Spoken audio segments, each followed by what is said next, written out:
Here in Florida, we're finally getting the April flowers bringing May, April showers bringing May flowers thing. We've finally got all the pollen knocked out of the air. We can breathe again. We're starting to get some beautiful weather here, prepare us for that late spring heat and humidity buildup for that power summer that we all push through here in some of the most gorgeous beach communities in the United States, if not all over the world. So happy to be in this part. And while we're there, aptly so, people get excited about real estate again. Schools are ending. Parents are able to start moving around. We're going to start getting a lot more people moving in and out of Florida, which means real estate is busy. And that's the thing that we want to get to. We want to make sure, though, that when we're putting in offers, especially for those running around buyers, that we know what we're doing and they know what we're doing for them. So what we're going to talk about today is how do we make our offers stand out? And we're going to add those tips for especially those of us that are seasoned agents and that are very tech savvy on how to make sure that we're representing our buyers properly together and on paper. So let's get to it. Competitive real estate landscape, you got to know how to make an offer stand out from a competing offer. You can't send every offer with a big old basket of flowers and a box of chocolates. It's just simply not done. So on paper, you've got to make your offer attractive in a way that the seller is receptive and it makes it worth their while to entertain your offer above someone else's if you're in a competitive environment like ours. It's thrilling. I mean, absolutely riveting when your client gets to submit an offer and win. It's just the coolest feeling. I'm going to cover several strategies today so that you can implement these immediately and get more of your offers accepted by your buyers. There's going to be some key takeaways today that I want you to concentrate on. You need to be able to communicate well with the listing agent so that your buyers aren't going to be nitpicking the home inspection. They're going to know what they're budgeted for and they're going to know what's expected. If sellers are going to need more time to vacate, you need to know that information. So see if the buyers are willing to extend that stay at pay at closing or if they can extend a closing completely. When listing agents want to wait till after the open houses that are going on now to submit offers, you want to make absolutely sure that you've had a good, strong conversation with that listing agent so they know that your paperwork is coming and it's not just sitting on a hold stack on their desk before they start reviewing those offers with their sellers. So let's talk about the top. Follow the basics. Educating your clients on how an offer works is critical for you to be able to state how things are going to occur, build a transaction flow in the mindset of your client so that you can submit good, strong phrasing and terms inside of your offer. There's a lot of states out there that do things different, but I got to say in the state of Florida, it's very straightforward. We have some amazing Florida Bar Association forms here that we are all protected from a brokerage level as well as from an agent level to make sure that you're doing all the right things. We're not lawyers, so we have to make sure that the forms that we're using submit a good, strong legal standing through the state. And simply by us filling in the blanks and appropriate checkboxes, we can make sure that we're leveraging an offer to its fullest strength. You got to be able to inform your buyers of the rules regarding verbal offers in Florida, especially. These can be legally binding depending on how things are going. So we want to make absolutely sure, especially at Keystone, we're going to check the box saying that we're not going to have verbal discussions about offers. We may have a few phone calls about how we are going to structure the offer and what terms are acceptable, but nothing that's going to be construed as a contract. All contract language will go in writing, and that's how it will be submitted, and that's how it will be upheld by us here at the brokerage and at the courts. God forbid we ever have to go that direction. But you should be very confident in conveying the offer details over the phone with a listing agent so that you can walk them through what your terms are, and they don't think that you're trying to hide some language in there or hide an additional checkbox that, let's face it, on our brilliant little phones here, it's not the best screen in the world for us to be reviewing contracts. Not to mention, most of the listing agents are probably busy just like we are, so they're walking through these contracts over their phone instead of sitting down at a computer so they can truly take measure towards the gravity of what they're about to have their client sign. There are some things that you should absolutely include in your offer. You got to make sure the purchase price is strong, no gray area, no ranges. The deposit, the earnest money, the down payment, all of that stuff needs to be clearly defined in there. Be careful to make sure that when you're using accounting, please use the full numbers. This isn't an arts and crafts festival or a used car lot where we're going to write $21,000 and a cool marker across the top of a contract. It needs to be 21,000.00. This is accounting. We need to make absolutely sure that things are accounted appropriately. We need to make sure that we've got the contingencies clearly marked inside of the contract itself.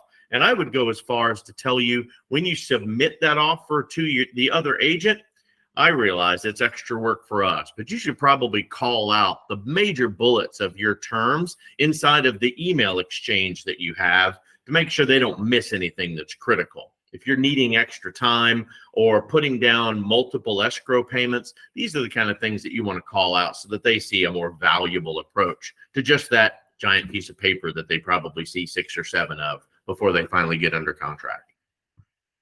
You want to make sure the inspection date is clearly defined. That inspection date starts a lot of clocks and a lot of processes inside of the state of Florida. We want to make sure that it's all allocated appropriately and that everybody understands when that's going to work. Now, while we're talking about dates, probably the most important date of all is your closing date.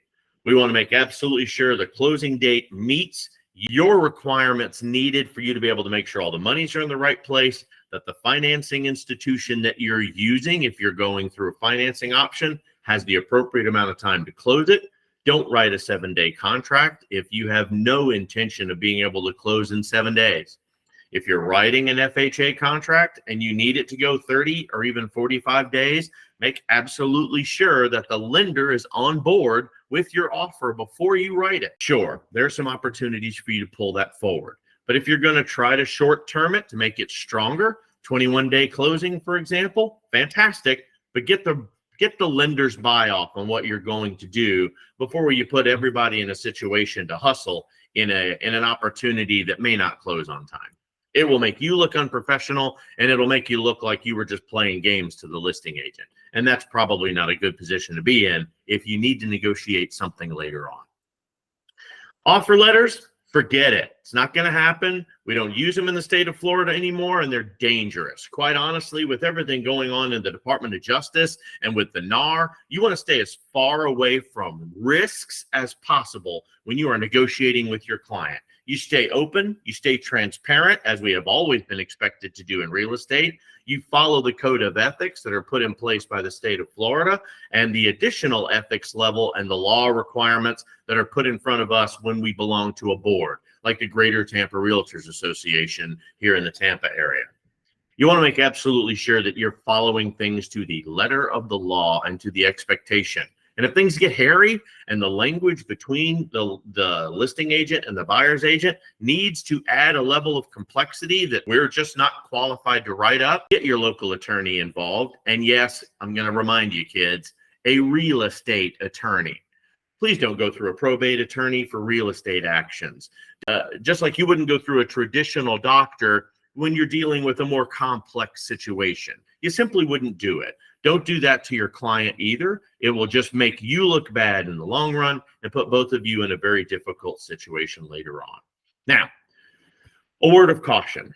If your buyer is getting a loan and there are some furnishings or the other detached properties in the home that belong to the seller, you need to make absolutely sure that at minimum in an email or in an addendum, if they're more cumbersome, everybody understands what's leaving the house. In the state of Florida, we take possession at the time of signature. So you want to make sure everybody understands if there is so much as a lawnmower or a garden rake left in that garage after signature, it belongs to the new buyer unless you have made some other written, let's say it again, and I don't mean text messages, written exchange saying that this will get picked up later, or some large box of contents in the garage will get picked up post-closing because of whatever reason they could come up with.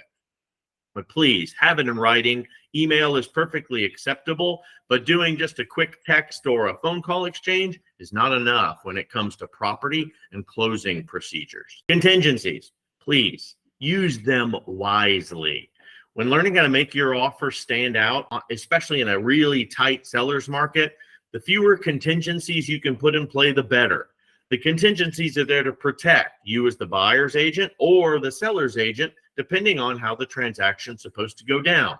One is, I want to make sure my escrow is protected. On the other side, I want to make sure that the buyer is held accountable to certain timelines. These are all important things in sales and in negotiations. But buyers have a whole lot less negotiating power, especially on the as-is contract. So to help them out, to make their offer stand out, encourage them to consider, how do you intend to use these contingencies? Inspection contingency, financing, closing dates, appraisals, your down payment. All of these things are going to be, if used wisely, incredibly attractive to the listing agent, and they will represent you well in front of their seller while it strengthens their offer. I want to break down some of these contingencies for you. One, so that we get a good reminder while we're writing more contracts. Two, so we can solidify your knowledge while you're explaining yourself appropriately to your buyer, because as a consultant, you are a beacon of truth. I expect anything that you tell a client, you can back it up in writing or you can back it up with numbers. That is a minimum requirement for you to do business at Keystone. Over the past few years, we have seen a lot of the waiving of home inspections. It's almost become the norm. But when you're representing a buyer especially, you need to have their best interest at heart. You might think that getting that home at any cost is the best interest. They're excited. And we want to help make their dreams come true. However, there are more imaginative ways to get that accomplished. Ultimately, it's their call to waive the home inspection. It's not always required by the lender. It is certainly not always required by some appraiser or some buyer-seller arrangements. But you want to make absolutely sure that you've done your job effectively, as a lot of the insurance companies here in Florida are going to require at minimum certain types of inspection due to the age of the house or the air conditioning or any of the 4-point requirements for success. Our job is to make sure to give everyone the right amount of information so that they can make an informed and educated decision. This helps them weigh the pros and the cons. And honestly, when you start having some of these contingency conversations with your buyer, it's important for them to realize that, hey, my real estate agent is a lot more intelligent and a lot more of a requirement than I originally thought. I better make sure that when it's time for me to sell this house I'm buying, I'm using a real estate agent moving forward, because otherwise they can be spending an insane amount of money using a real estate attorney who is not going to give them the time and the attention, the touch, the controls, the showing up for inspections and appraisals, being a consistent negotiator with a selling real estate agent that we're going to do. Have a respect for the craft. And obviously, when you represent that well, your client will remember the level and the quality of service that you gave to them. There's some things that you definitely want to consider when you're doing that home inspection contingency. Firstly, by choosing an inspection, it's going to strengthen your offer. It states that we're not going to be nitpicking at things. We simply want to validate, especially on an as-is contract, that the condition of the property is what we think we're looking at when we're walking through.